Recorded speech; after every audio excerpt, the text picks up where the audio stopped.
of a different rig. This week, it's going to be a helicopter. Slide back to the helicopter.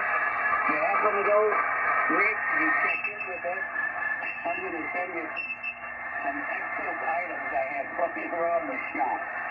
And you never know what to do. Okay, now we will still have a drawing for the Swan 260. Refurbished by Bob.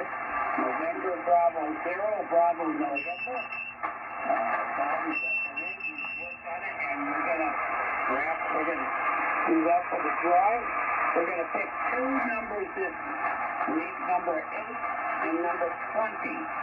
Those two guys are the in for the drawing for the Swan 260.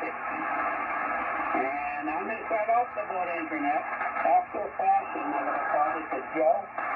The number 4 radio X-ray Victor. That's for Georgia. We're going to handle it a while. This is going to report it Alpha Delta 0 Papa Echo Gary. Haven't heard from Gary, so we'll see how that plays out. And Gary will slide it back to me. Okay, helicopters, and we got 8 and 20 for the drawing.